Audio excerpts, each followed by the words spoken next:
como emoción, en congruencia con eso, es como el impulso que me lleva a actuar de una manera efectiva, pero yo no sé cómo. Nos han enseñado mucho tradicionalmente que hay que tomar decisiones con datos, con análisis, con procesos. De que la intuición también tiene niveles, desde el nivel de conciencia de donde se toma la decisión. Las mejores decisiones no vienen de un pensamiento lento y deliberado, sino de un saber sin saber cómo sabemos.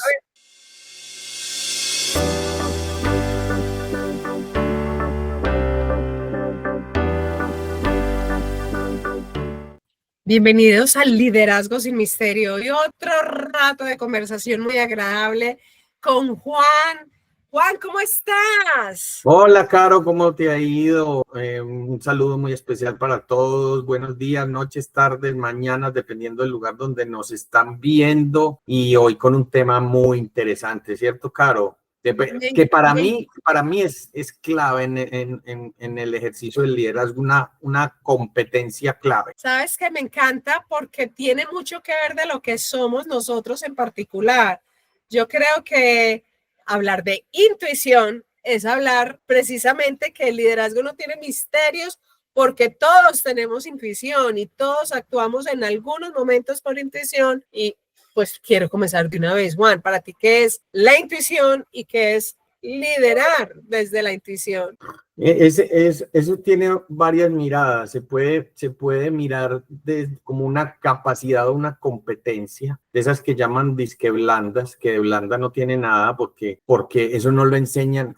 A usted la intuición no se la enseña, pero es como esa capacidad que el ser humano ha desarrollado de tomar una decisión, actuar, tener una respuesta ante un desafío, la respuesta más adecuada, sin saber de dónde viene la respuesta, que no pasa por el proceso lógico, argumentativo, analítico, sino que es como que algo que aparece en la pantalla y ¡pim! Yo actúo en consecuencia con eso. Bueno, Y esa es la respuesta. Ahora, como emoción, en congruencia con eso, es como el impulso que me lleva a actuar de una manera efectiva, pero yo no sé cómo. Y con seguridad. Sí, porque es que además ese tema de la seguridad, ahí conecto con algo, porque cuando uno estudia administración, pues, o temas de las áreas de administraciones, nos han enseñado mucho tradicionalmente que hay que tomar decisiones con datos, con análisis, con procesos, que las decisiones tengan un soporte técnico desde donde vienen, pero cuando vamos a la práctica y cuando vamos a diseñar estrategia, si algo he aprendido yo es que es muy importante leer los entornos, leer los ambientes. Como ya lo he dicho varias veces, me gusta aprender a leer y a oír y a escuchar con todos los sentidos. Hoy, ¿por qué el ambiente está raro? ¿Qué es lo que está sucediendo? ¿Qué es esas palabras? Y ese tema de la percepción creo que está muy ligado a la intuición. Obvio, los datos son importantes, pero esto que está pasando, no necesariamente lo que sucede en el mundo entero tiene la particularidad de mi empresa o organización. ¿Dónde entonces termina, Juan, la lógica y empieza la intuición? Pues esa línea no tiene como un punto fijo. ¿Por qué? Desde mi punto de vista, porque, claro, lo que decías ahorita, los textos en su ideal y sería lo ideal, pero incluso así, y hay estudios que miran eso, uno nunca tiene todos los datos para tomar una decisión. Y para no irnos muy lejos, el ejemplo de la pandemia, todas totalmente, y hubo que tomar decisiones con lo que había. Y entonces es donde uno echa mano de unos recursos que va adquiriendo en algunos casos por la misma experiencia. Yo no sé si te ha pasado que uno cuando agarra como expertise en algo, uno como que olfatea ya, uno no tiene que pensar mucho, sino que uno dice es por aquí. A mí me pasa en sesiones de coaching que yo estoy con una persona, la voy escuchando y no tengo que pensarlo, yo identifico y digo, esto me está mostrando esto y le devuelvo y eso le hace sentido a la persona. Pero tú pones un ejemplo, me encanta porque es cierto. A veces incluso en la conversación hay una palabrita que uno dice, es por acá. uno puede que llegue con una idea general, pero en la conversación nos da ese elemento. Pero tú pusiste un ejemplo que me parece súper valioso, dice el tema de la pandemia. Yo tuve, y digo, la fortuna de haber estado trabajando en la administración pública en el momento en que llega la pandemia. Era un reto, todo era nuevo, de donde en las reuniones uno decía, se cierra la ciudad, no se cierra la ciudad, se cierra fragmentos, no sé si recuerdas en Medellín, hubo un momento que abrimos y otra vez empezó pues como los picos, entonces se cerró zonas para no afectar a todo el mundo. ¿Qué tan necesario era cerrar toda la ciudad o no? Con el tiempo ya fuimos dándonos cuenta, o cuando fuimos aprendiendo y conociendo del virus y de cómo era su comportamiento, a tomar decisiones más tranquilas, porque aquí hay un elemento muy importante. Había desconocimiento, o sea, una pandemia de ese nivel no se vivía en el mundo hace 100 años, o sea, quienes vivimos hoy, quienes tomamos decisiones en las ciudades, no nos había tocado, entonces era desde la experiencia cero, pero conociendo otro tipo de cosas, tratando uno de pegarse de lo que sabe. Y es bien interesante, uno mira hacia atrás, hay decisiones que yo digo no eran de pronto necesarias, actuamos un poco desde el miedo y pensando en el cuidado, pero ese es un reto bien interesante. Sin embargo, me traigo una frase que de Daniel Goleman, que me parece bien chévere para seguir hablando de esta reflexión. Y Daniel Goleman dice que la intuición es la inteligencia emocional en acción, que es lo que nos permite leer el clima invisible de una sala. Entonces, mira que ahí está la mezcla, la intuición con lo técnico y el conocimiento. Creo que es un match interesante. Vea, y aquí me acordé mientras me estabas hablando, me llegó algo, y es que hay en Alemania un instituto muy reputado, esa es la palabra. Sí. Que se llama el Instituto Max Planck, y hizo un estudio viene estudiando la intuición desde hace años, y ellos dicen que, por ejemplo, la intuición, más allá de saber la respuesta correcta ante algo incierto, es esa capacidad de entender instintivamente la palabra que usa, qué información es o no es importante y por lo tanto puede descartarse.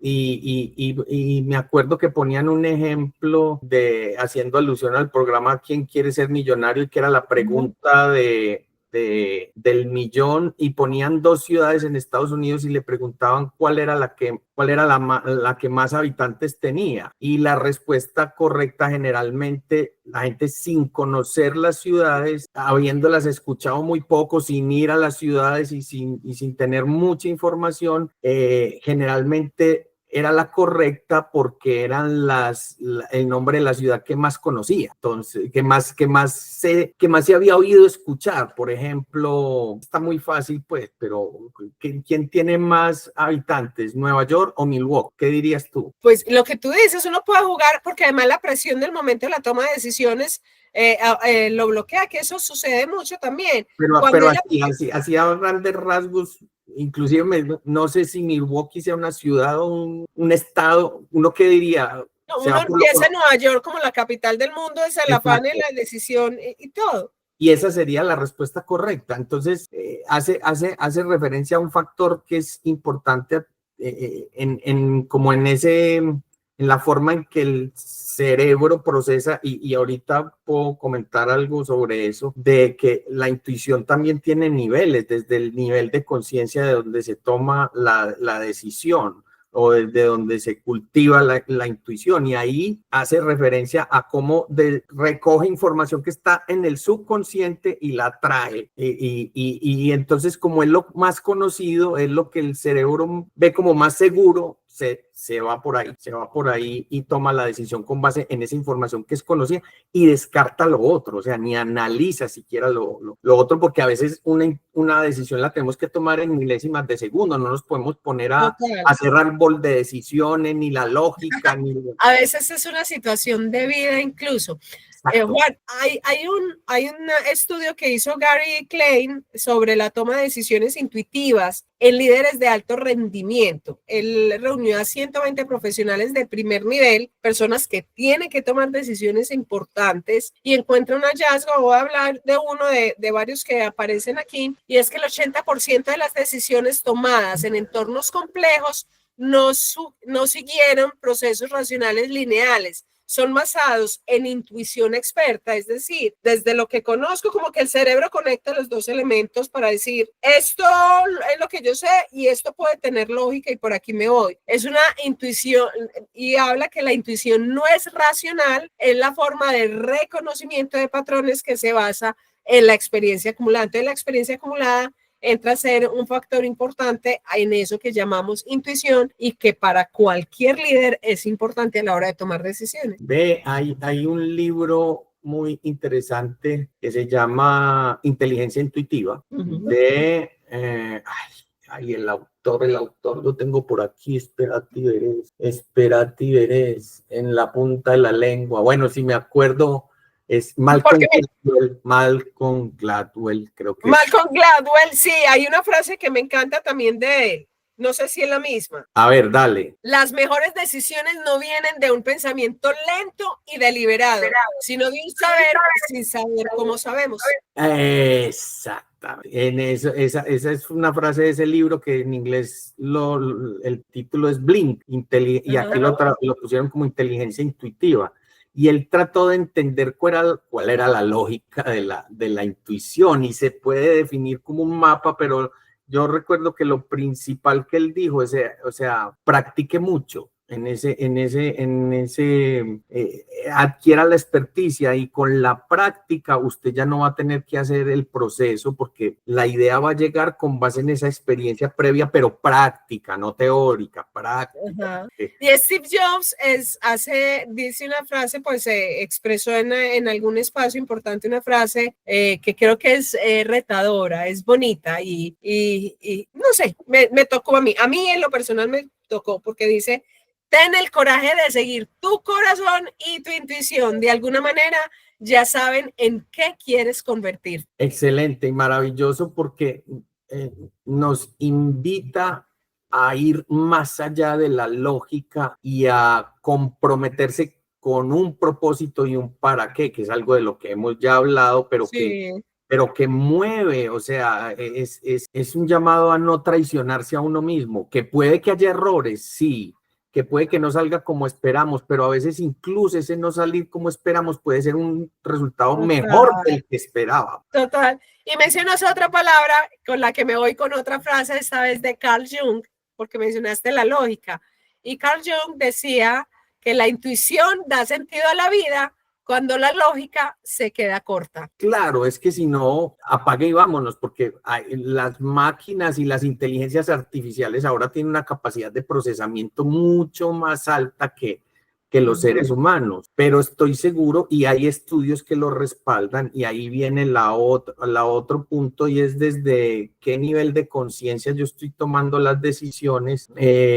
Aparece el tema emocional también, que es el que rige, por lo menos en la dimensión de lo consciente, la mayoría de las decisiones, incluso a personas que por accidente o por efectos de cirugías o golpes, hay una parte del cerebro que maneja las emociones, y otra parte que se encarga de la lógica, el cerebro prefrontal. Entonces, cuando el cerebro emocional se daña, la persona sigue con todas sus facultades cognitivas intactas, pero en ese caso que comentaban en el libro de Metamanagement, está esa historia de Freddy Kaufman. Después de esa operación hubo un corte en el cerebro emocional, hubo un daño en el cerebro emocional, y estaban haciendo las pruebas del tipo, la persona pues con sus facultades intactas, pero cuando se fue al trabajo no duró ni 2 semanas, porque lo despidieron, lo tuvieron que jubilar,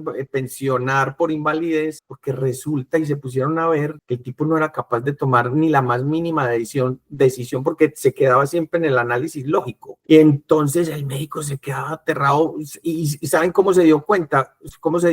Cuando le preguntaron ¿cuándo quiere que sea la próxima cita? Se quedó más de una hora haciendo análisis de pros y contras de venir de ir el lunes, el martes, la semana entrante, el mes que viene, porque la parte emocional es la que le da como el peso a la decisión y dice, es por aquí o no es por aquí. No sé si te ha pasado que a veces decisiones que tú dices, ay, hago esto o no, y el estómago como que empieza... Y yo me quiero ir precisamente a hacerte una pregunta para cerrar este capítulo que está bien interesante, o sea, el tiempo nos voló, y es, Juan, ¿recuerdas una decisión pues aparentemente irracional o irreverente o algo que después digas, eso era lo que necesitaba, que la gente en el entorno de pronto inicialmente no entendía y tú te metiste por ahí, cómo la defendiste y lograste algo bien chévere? Pues de la primera que se me viene aquí a la cabeza y que es algo pues como de decisión de vida fue que en mi momento yo renuncié a mi trabajo porque estaba como preguntándome cuál era el sentido de mi estar acá y tomé una decisión que, o sea, creo que solo una persona apoyó, un amigo que me dijo, yo lo apoyo. De resto, nadie me apoyó y fue irme a estudiar teatro, artes escénicas a Bogotá.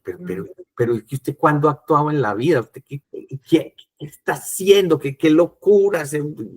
Tenía 32 años, aparte cuando tomé esa decisión de renunciar y de irme a estudiar teatro. O sea, completamente loca. Y hoy, mirándola en retrospectiva, aunque las cosas no salieron como yo esperaba, en términos de fama y fortuna, sí adquirí un montón de herramientas que hoy me sirven para, por ejemplo, estar sosteniendo esta conversación sin morirme del susto, como mínimo. Claro, la expresión que es supremamente valiosa. Sí, y hay decisiones así aparentemente irreverentes, más sencillas o más complejas, que a todos nos ha pasado alguna vez.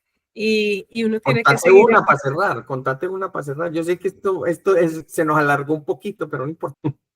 Estaba yo todavía muy sardina y muy recién egresada y sin mucho sustento de muchas cosas, porque uno es primíparo en su profesión. Y vendí la idea pues a una organización con un tema de cultura organizacional, cuando en ese momento ni siquiera se pensaba que la cultura se pudiera liderar desde la comunicación. Y uno de los primeros ejercicios que le propuse a la compañía era jugar, era llevarles una Jenga, ponerlos a jugar, a que nada, aparentemente sin intención el juego, pero yo lo que buscaba es que, porque yo necesitaba ver esos dolores que había en la organización y yo quería que jueguen, porque uno en el juego se desinhibe y cuenta, entonces era para generar conexión. Entonces había momentos donde no, venga, no hablemos más, que se va a caer, darle importancia al juego y a lo que decía cada uno. Entonces yo cuando planteé el juego incluso lo llamé el COCU, reuniones COCU, que era construyendo cultura, y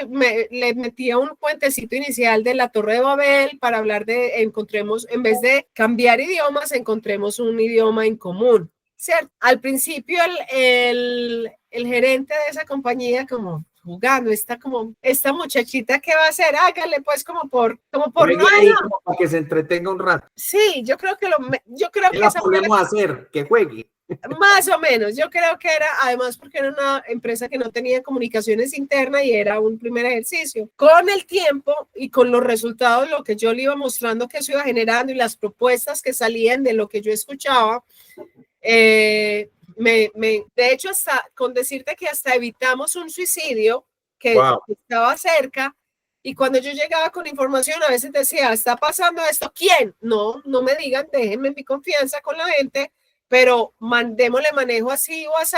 Ya él me buscaba cada que había una coyuntura, llévate un cocú de esos para tal lugar, para tal sede, para tal oficina, porque lo que aparentemente era una pendejada resultó siendo importante. Y algo que me ha enseñado la vida es que la comunicación es la gerencia de los asuntos de poca importancia. Lo que aparentemente no es importante está en los detalles, el cambio total. Entonces es la gerencia de los detalles. En los detalles es donde se marcan las diferencias. Y lo intuiste desde esa primera experiencia. Porque Eso fue intuición. Y eso hace toda la diferencia hoy. Por ejemplo, hoy hay incluso estudios que hacen... Bueno, y yo ya podría hablar de casos, de experiencias, de estudios que he leído, ya que me formé en andragogía, en muchas cosas. Posterior fue mi formación en andragogía, pero en ese momento era neta intuición. Total, mira. Y podríamos hasta hacer un segundo capítulo, pero bueno, por ahora yo creo que es generar darles espacio y aprender a cultivar esa capacidad intuitiva que todos en mayor o menor medida tenemos. Y creer en nosotros, porque es que eso también es importante. Desarrollar la intuición es hacer ejercicios de creer en nosotros, de creer, claro, porque si no, es el miedo el que nos va a dominar. Claro, de lo que tú siempre has dicho, de escucharse. Sí. Y a veces esas ideas que parecen locas son incluso llamados del alma, llamados del ser, llamados a ser. Y lo peor que uno puede hacer es traicionarse a uno mismo. Entonces, aprender desde... confiando en eso, que incluso nos puede conectar con algo, o sea, hay algo mucho más grande también que estoy seguro, y poco a poco la ciencia se va inclusive con algunos expertos orientando hacia allá.